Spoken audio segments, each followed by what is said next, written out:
Hey everyone, it's Miss B, and in this video we are looking at the Unit 1 Lesson 17 Cumulative Practice Problems for Illustrative Math Geometry. So let's get started. This lesson was called Working with Rigid Transformations, so it's all sorts of those. It's combinations of translations, rotations, and reflections. So this says quadrilateral ABCD is congruent to quadrilateral A prime, B prime, C prime, D prime. Describe a sequence of rigid motions that takes A to A prime, B to B prime, C to C prime, and D to D prime. So they're already telling us they're congruent, which means there does exist a sequence of transformations, and we're just going to describe it. So to me, this looks like we could take our original shape and maybe just translate it over so that it kind of lines up here. Maybe take B to B prime.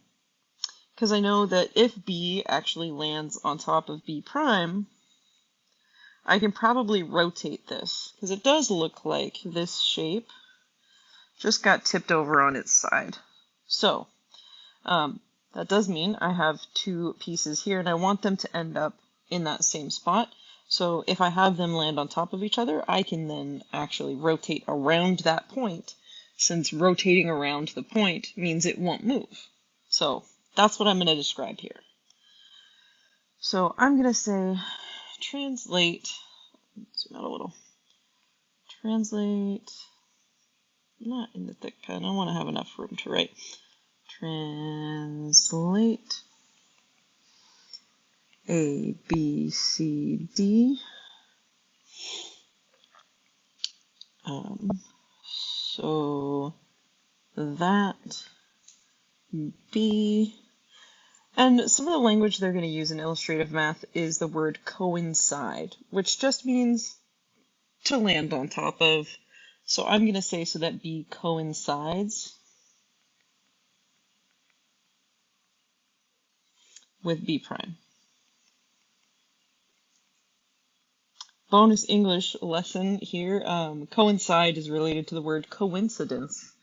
So, oh, it just so happens they landed in the same spot, so coincide, coincidence, kind of close. Okay, so if we've translated it so that it lands on B prime, then that means we just need to rotate until our other pieces line up. Now, they also didn't tell us that this was 90 degrees. Even though it looks like 90 degrees, they didn't tell us that much. So what I'm going to say is that I'm going to rotate it clockwise until, I'm just going to pick a point, either C or D or even A. I'm going to say rotate until that point lands where it's supposed to end up. And that's because they didn't tell us specifically that this was a right angle, so I can't just say rotate it clockwise 90 degrees around point B. So my amount for this rotation will be until the points coincide, since I know that they will, because I already know it's congruent. So then I'm going to say, okay, so rotate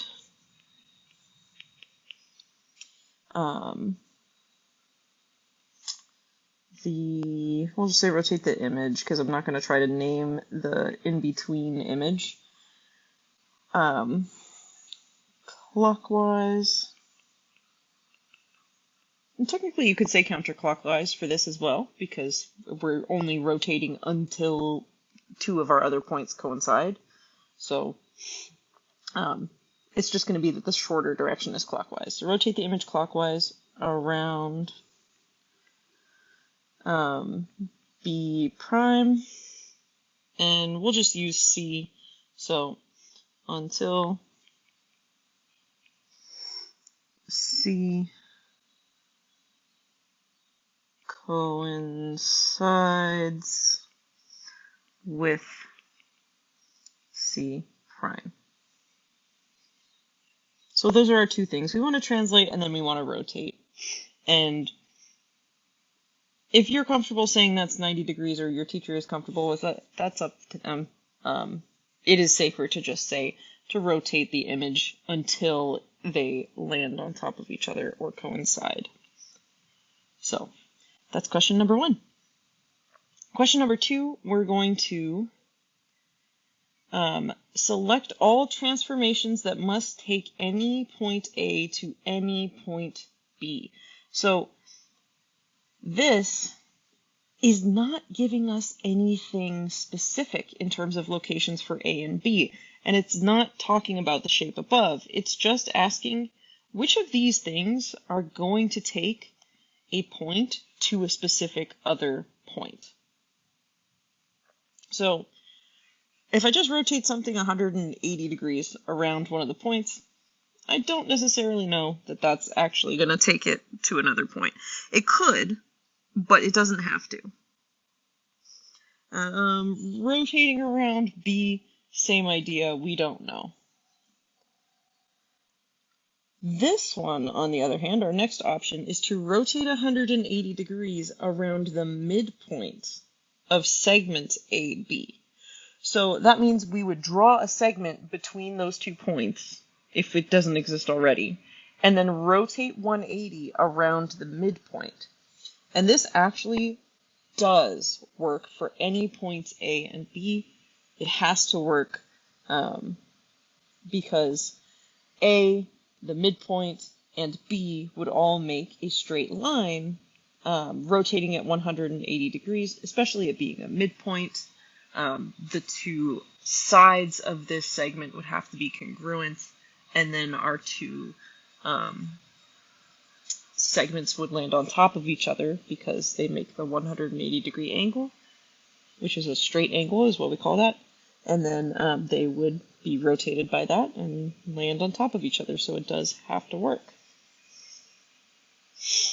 Okay, option D is a reflection across the line AB. So again, that's drawing a line between these 2 points. But A and B are on this line. If I reflect A and B across their own line, excuse me. If I reflect A and B across their own line, it's actually not going to move A or B at all. So it's not this option. Because lines or points that are on the line of reflection don't move when that reflection happens. But E, on the other hand, E will work. This says a reflection across the perpendicular bisector of segment AB. And yes, any 2 points will be mapped onto each other if we reflect them across their perpendicular bisector of the segment created by their endpoints. So E definitely works. Now translation by the directed line segment AB. Technically, this is just asking us to take A to B. It doesn't say that B also needs to go to A. That's not the case. Just this one, A to B. So if I had A as a point and B as a point, and then I said, oh, maybe this is a directed line segment, and I translated them along that, then yeah, A and B, well, B is going to become A prime, so A would land there. So yes, F is going to work.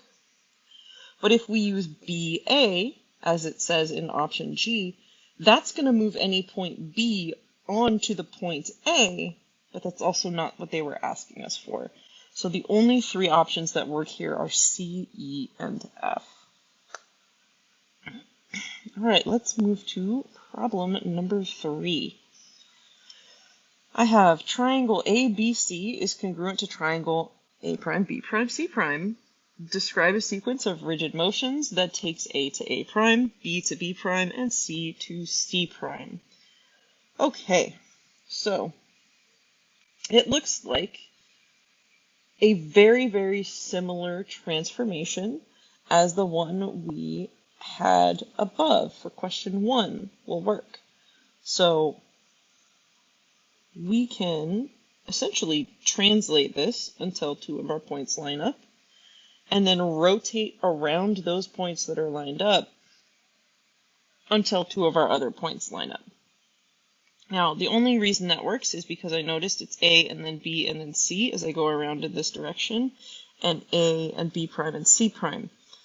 If it was the other direction and this was swapped, then I would have to do a reflection, which would move B from one side to the other. But that's not the case. I'm just going to have to spin it a little bit.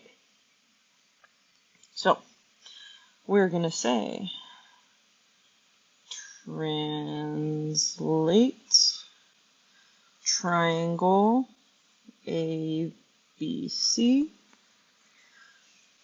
And we can say bidirected. Did I say bidirected line segment on the other one? I just said so that it coincides. But we can actually even say translate ABC by directed line segment.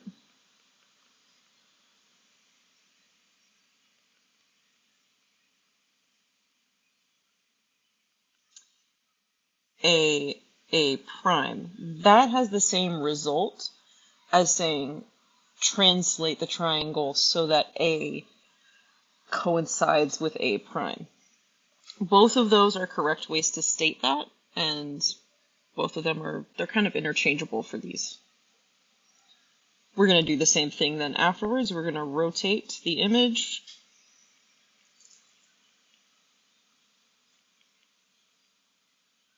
I'm going to say clockwise again, because that seems to be the shortest distance, so clockwise. We'll say around A prime until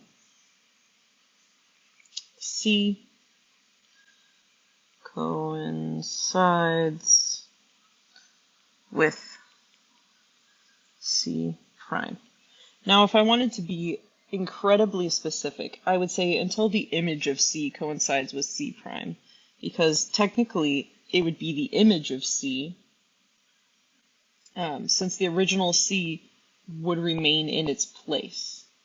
Now, we could name it like C double prime, but I don't want to have to go through with all of that and drawing those things, so we can say here until the image of C coincides with C prime, but I think it makes sense to also say C. And that would work. So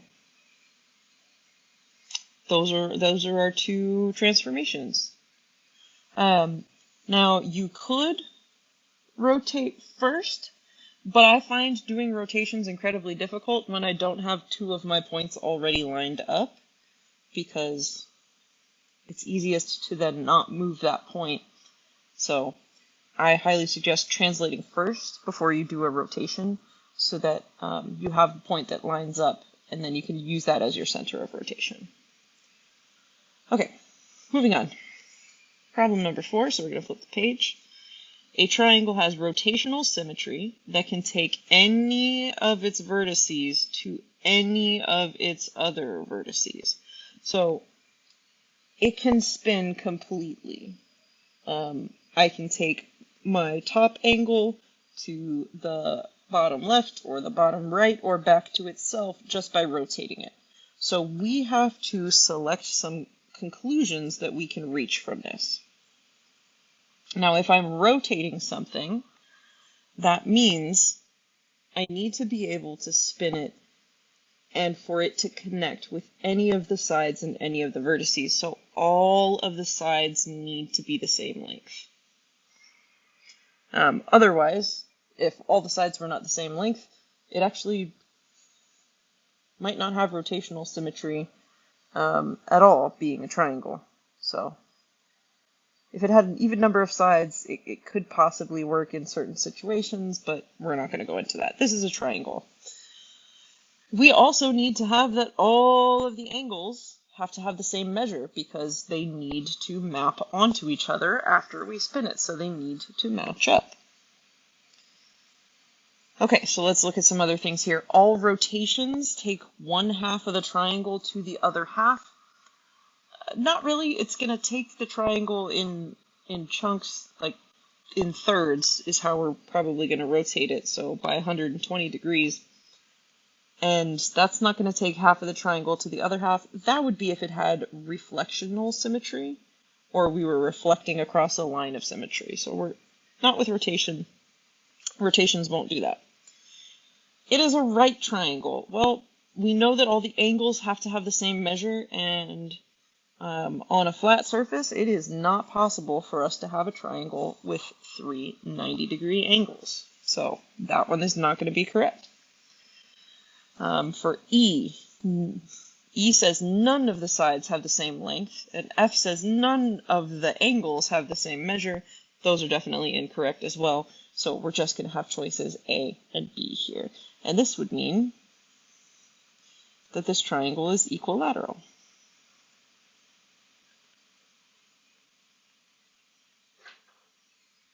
AKA a regular triangle. We just have a special name for it. Okay, question 5. We're going to select all angles of rotation that produce symmetry for this flower. So we can already see that we kind of have this flower. I'm going to divide up the petals. Now it looks like I'm drawing in lines of reflection, but rotation will also use lines that cut directly through the center. We now just need to see how far we would have to rotate to get here, and because this is 360 all the way around the center, divide that by 4 and you get 90. So we know this has to be a 90-degree angle, so 90 would be correct. And then this is going to work in any multiple of 90. So 90 times 1 or 2 or 3 or 4 or 5 or 6 or 7. But we're only going to really describe, well, we're not going to describe, we're only going to choose answers from what's listed here. So the only other multiple of 90 here is 180. Okay, so just those two, these ones don't work. Question 6. A right triangle has a line of symmetry. Let me get this better on the screen. Select all conclusions that must be true. Okay, so a right triangle that has a line of symmetry. So this right triangle is able to be cut in half. Now a line of symmetry is reflection symmetry. So all sides of the triangle have the same length. That does not have to be true, and this says must be true, so must. Plus, I know that if a triangle has all of its sides the same length, that's going to be all of its angles the same. And I can't have 3 90-degree angles in a regular triangle like this, so not all of the sides are going to have the same length. I also can't have all of the angles be the same measure. Now, for reflection symmetry, this is where half of the shape needs to line up with the other half. And we sort of had a question like this, I believe, on the previous assignment, which was, I kind of explained on that one, you kind of have to have an isosceles triangle for this, which means that at least 2 of the sides need to have the same length, and at least 2 of the angles, because in order to actually reflect across a vertical line here through it, I need to have an angle that would reflect across and map onto the other one exactly, and I need to have a side that would reflect across and map onto the other one exactly. But for the angle at the top and the angle at the bottom, these ones do not have to be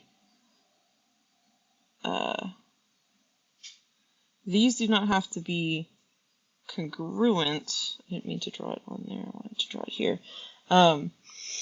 They just are going to be bisected. Angle at top is bisected. And we're going to have the line at the bottom side is bisected. So those two don't have to be equal to the other ones. And especially if this, yes, so this especially cannot happen with no angles being the same, because then my angle down here would not map across to the one on the right.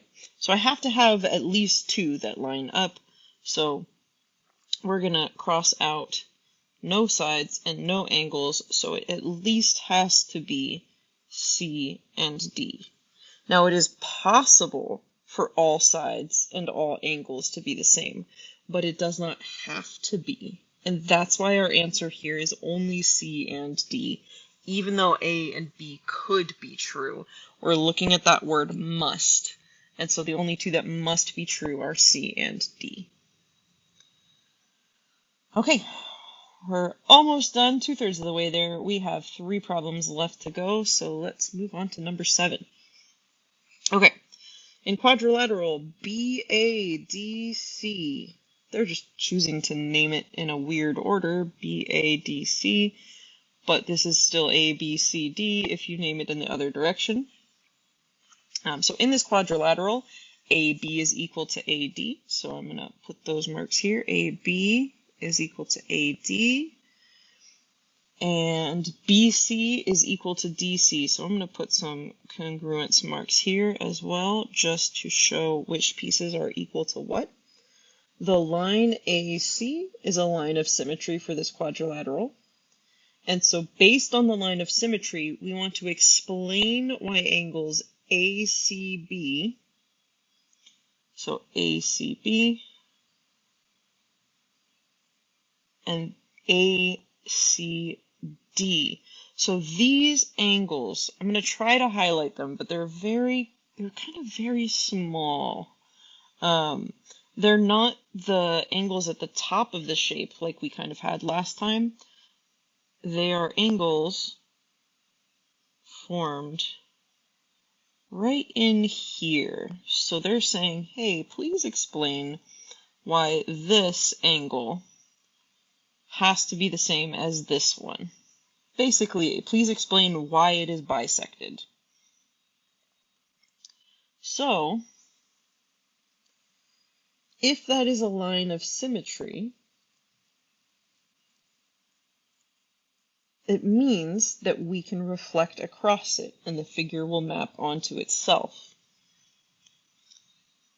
And if it maps onto itself, that means one of those angles has to be congruent to the other. So let's write this out in a formal mathematical way. So if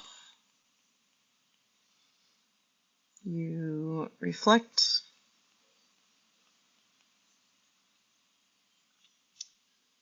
we'll say BADC over AC, points A and C will remain fixed or stay in the same place. I'm going to say will not move. And that's because they're on the line of symmetry.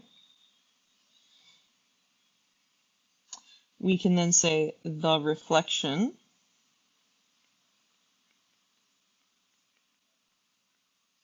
will take point B to point D,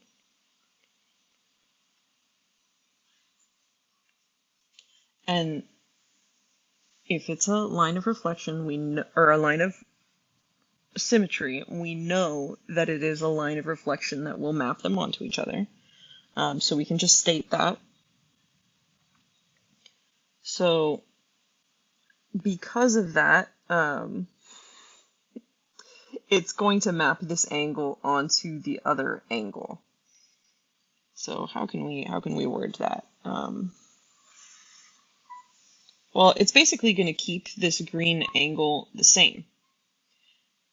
And since every part of this shape is going to map onto the other half, we can say it will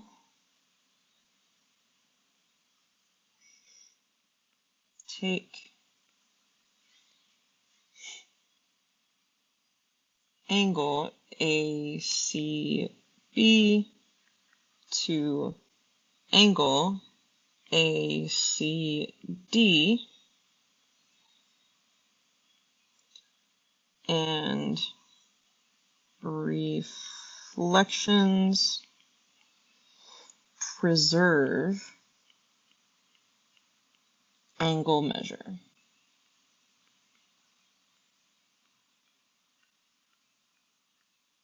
So this is a long, fancy way of saying, well, because it's a line of symmetry, it's going to map that angle onto the other one, and that is a that is a reflection, and reflections keep angles the same size. So the key point here is reflections keep angles the same size.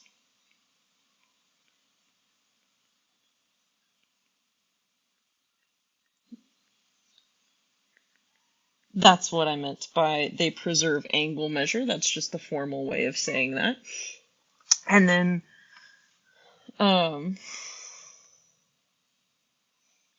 and lines of symmetry mean the sides and angles map onto each other.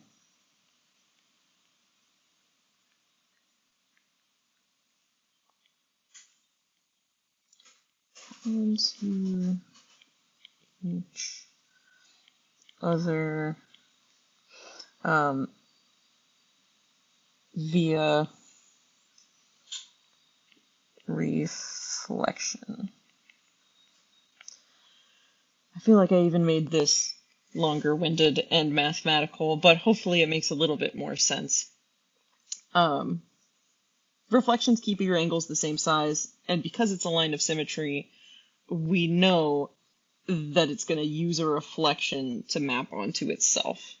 And if things map onto each other, they're congruent, so these angles have to have the same size. Okay. And honestly, questions like this are why some of these homework assignments videos are a little bit longer, because I feel like I have to give a more longer-winded explanation. So I appreciate those of you who are sticking with my explanations, even though they're longer. Some of these are a little more complex. So either way, let's look at question 8. We're almost there. Which of these constructions would construct a line of reflection that takes point A to B?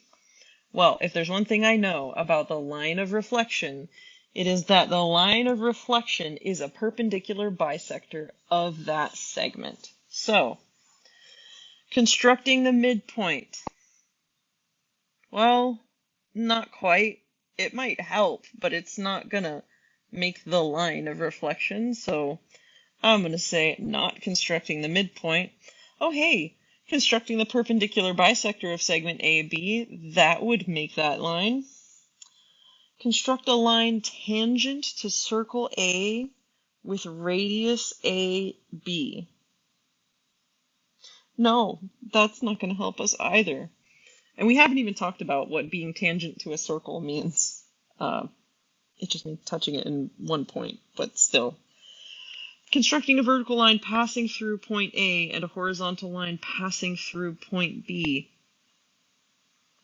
No, we don't even know if these are located in nearly the same place. The only thing here that we're going to guarantee is that it's the perpendicular bisector of that segment. So that brings us to our very last question, which is a matching question. So we have triangle POG. We want to match the description of the rotation with the image under that rotation. So we're trying to match some things up here. But one of the first things I'm noticing is that in a lot of these, O is not moving. So I see O is kind of in the middle there. I also see it's here in the middle, and here in the middle, and here in the middle. But it's moved on my fourth image. So if it's not moving in these first three, that tells me, hey, I'm probably rotating around point O. So that can give me a good idea of where to start. And then actually, if we want to point out here, P and P are in the same place in that fourth image as it is in the pre-image. So let's now look at the rest of the things that we have here to potentially be our rotations. So first we're looking at rotating 300 degrees clockwise around O. Now if we're rotating 300 degrees clockwise, that's going to be the same as rotating 60 degrees counterclockwise. So we're rotating around O. We want to do 300 degrees clockwise. I'm saying that's the same as 60 degrees counterclockwise. That's going to be this one right here. So if we look at our original image, or original image, it is an image. If we look at the pre-image, it's going to be this was our original shape. And so taking this 300 degrees, so this was P and G, I'm going to use my blue color here, so hopefully it's a little easier to see. That means I want to take G to G, but I would have to go all the way around to meet up with this black line. And this is going to be 300 degrees because each of these triangles that I would rotate through is 60 degrees. And so all the way around is 360. So this would be 60, 120, 180, and then we would have mental math and addition. My brain doesn't like that one, but I know this one is 300, so this must be 240. I don't know why that was so difficult. It's just multiples of 6 with an extra 0 on the end. So 6, 12, 18, 24, and 30. 60, 120, 180, 240, and 300, which would then put us at 360 if we did the last one. So this one is going to be 300 degrees clockwise around that one. So, wow, long story short, number 2 is rotation A. So I'm going to write A down here by it. And I'm going to check it off because I already looked at that one. Let's look at B. Rotate 60 degrees clockwise around O. So 60 degrees clockwise, so we're still rotating in that same direction, but now we want stuff to move a little bit. I believe that one is going to be right here because our original shape would look like this. This is P and G. And so to go from this line to this line, we would rotate it this direction. So this is going to be clockwise, and it is one triangle angle here, so that is 60. So I'm going to say, put that little arrow there just to kind of show what direction I'm going. And then this was choice B. So we'll put a B. Okay, rotate 60 degrees clockwise around P. Well, then I'm going to choose the one in which P is not moving. And let's draw our original image here just in case, so that we can still show that it worked. Our original our pre-image, original image.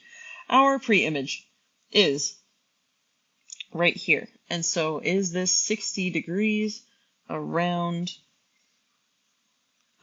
in clockwise? Yes. So I like to take one of the points that's not the center, the actual center, and then the image, and the angle formed between them is the angle of our rotation. And so O would go to O prime. That direction is going to be clockwise, and it is one triangle in length, so that is 60 degrees. So this one has to be C. Which means our very last one over here needs to be 240 around O, so it's going to be D, but I'm still going to show it just for peace of mind, I guess. Our original shape was here. And so if we are rotating 240 degrees counterclockwise, that means from P to P prime, I need to go, that is, I'm going from this line to this line, but it said counterclockwise. So I am going a fair distance, but it's traversing 1, 2, 3, 4 triangles, and 4 times 60 is 240. So that is going to be 240 degrees. And that's it for this assignment. It was still kind of long and long-winded with explanations, but again, appreciate you sticking with me through it. And yeah, hope that this was helpful. So that was Unit 1, Lesson 17, Accumulative Practice Problems for Illustrative Math Geometry.